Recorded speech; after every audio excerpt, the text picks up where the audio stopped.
How's it going, guys? Aaron from PhoneDog.com here, and we've been waiting and waiting and waiting, and the device that some call the best Android device ever is finally in the house. The Samsung Galaxy S2 is here. It was announced at Mobile World Congress in Barcelona. It's not quite available in the States yet, but you can get it through those online specialty retailers like Expansys USA. Now, the downside is it's a pretty lofty $800 without a contract. You're buying it completely unsubsidized. You're buying a UK version. They've got that nice markup on it as a result of it not being available in the States. So it's pretty penny if you want to buy it. Say that 3 times fast. If you want to buy it and bring it into the States. Not available from a carrier just yet, though the rumors are that in the summer it's going to be available from at least 3 of the 4 major US carriers, or 3 total if the AT&T T-Mobile merger goes through. But here it is, 1.2 gigahertz dual-core processor, 4.3-inch Super AMOLED Plus display, 8-megapixel camera, front-facing camera, Android 2.3 Gingerbread with TouchWiz 4.0, and a super fast device that's thin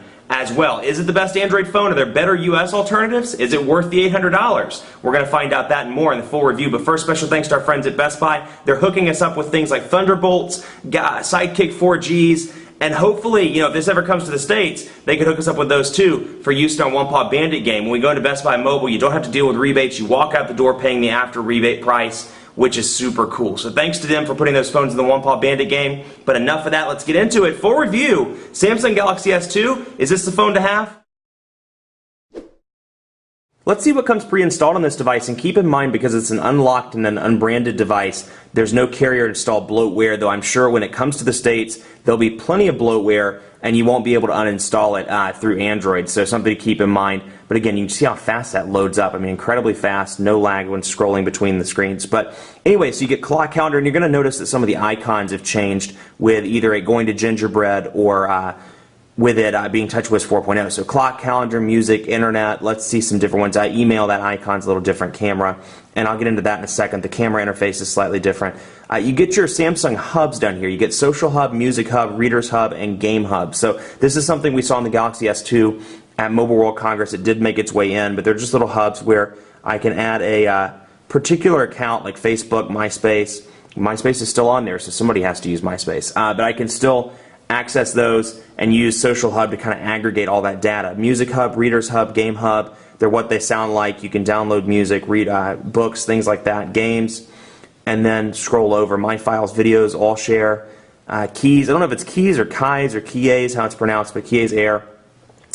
Google Talk, typical stuff. Voice Talk, voice recorder, but different icons as well, and they're all kind of out of order.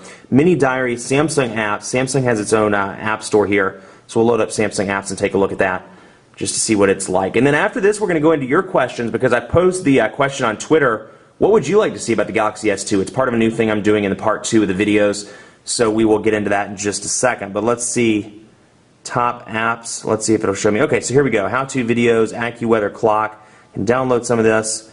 Let's see what else we have in here. Android guys, automotive news, MMA junkies, Tweetcaster, a lot of cool stuff that you can download from the Samsung App Store. Then you have IM, Task Manager, Polaris Office. Now there's some stuff, because this is a UK device, that you're not going to be able to use if you do buy it, bring it into the States. One of those is BBC iPlayer. When you start it up, we'll go in here and we'll pick one of the TV shows, for example.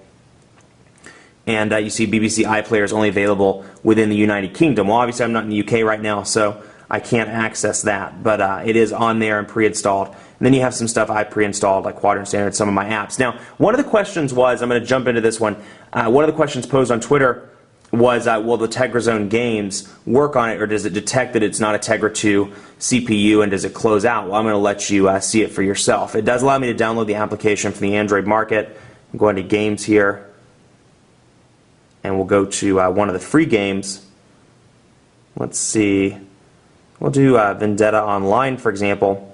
Get it now? And that's what happens. Non-Tegra device detected. It requires a Tegra mobile processor. When you click OK, it kicks you back out. So no, there's really no use to downloading the Tegra Zone app, because you can't install the games anyway, at least right now, unless there's some sort of mod or hack around that, which I'm sure there is, and I'm sure somebody will find it in due time. But at least not right now. You cannot get around that. So let's go to some of the questions, see what people are asking.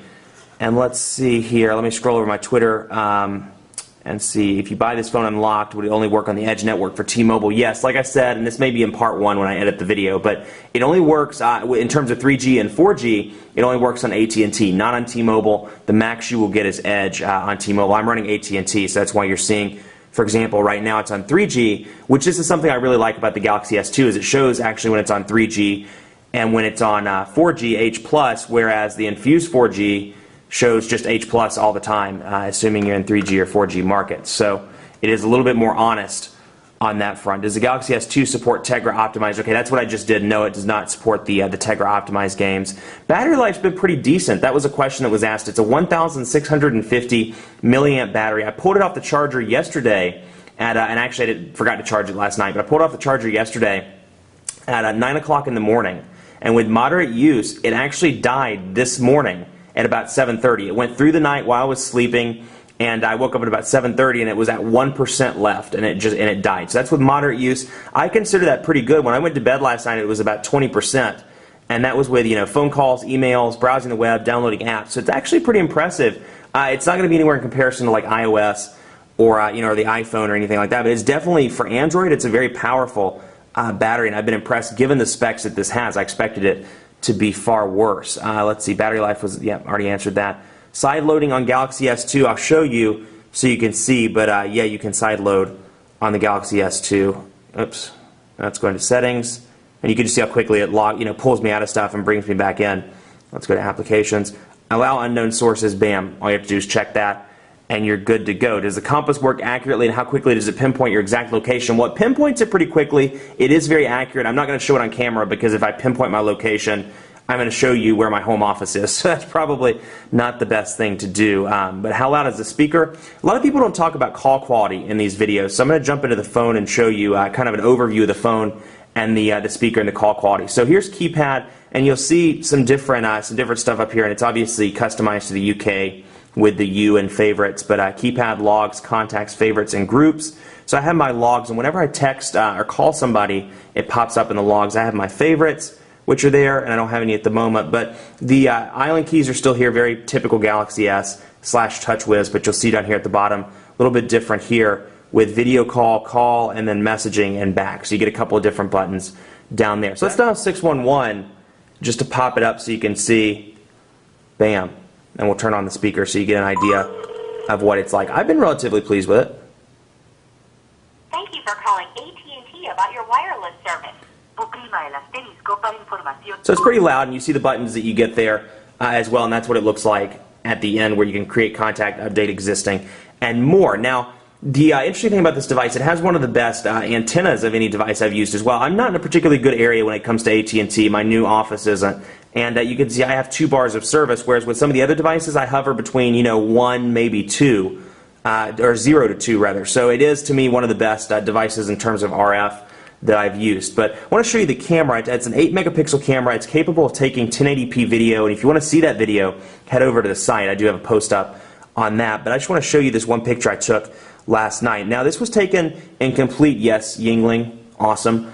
But this was taken in complete darkness. So you can see, let me zoom it up to where it goes to the screen. There we go. Taken in complete darkness, and you can see behind me all black, but that flash really illuminated, and just the clarity of the actual sticker on this is pretty impressive. So that was taken again in complete darkness. You can actually see the condensation on the bottle.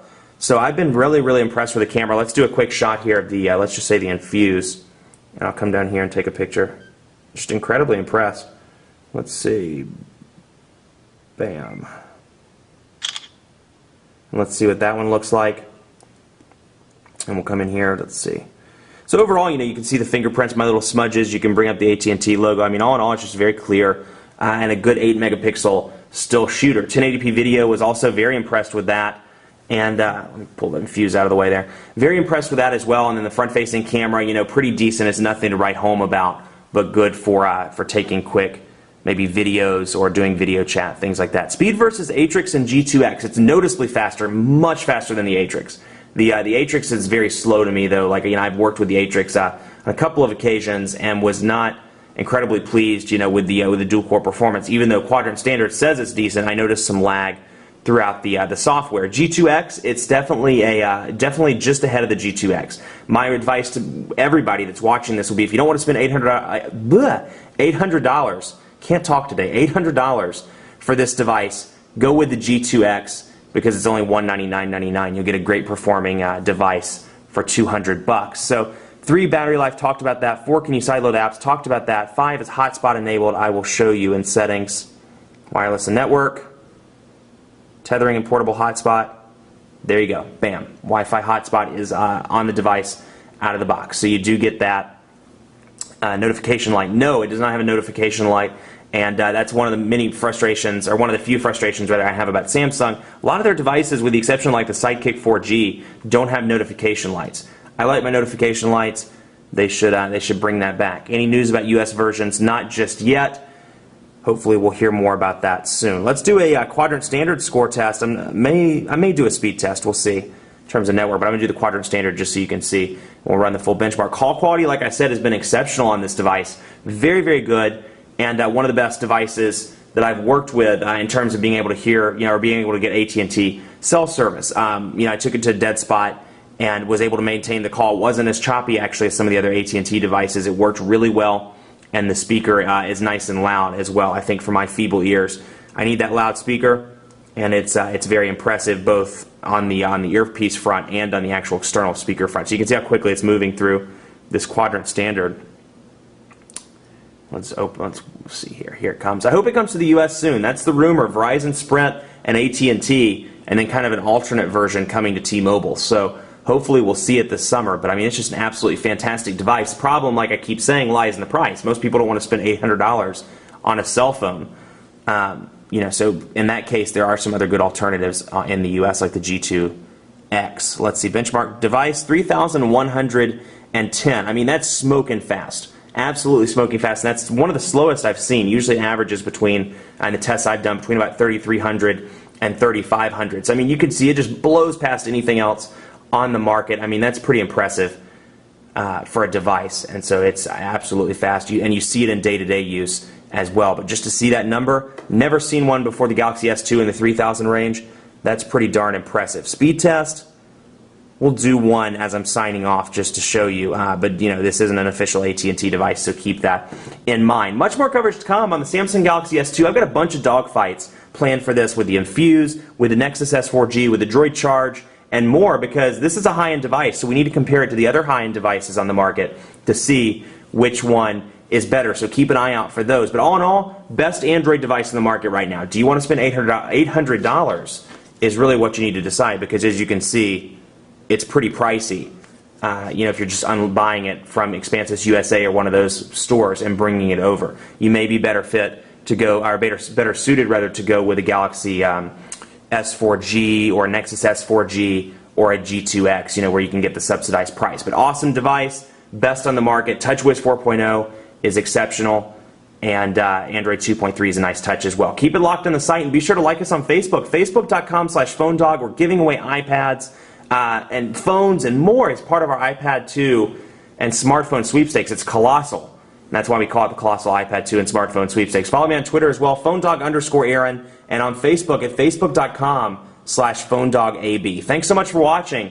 We'll see you next time. Have a great day.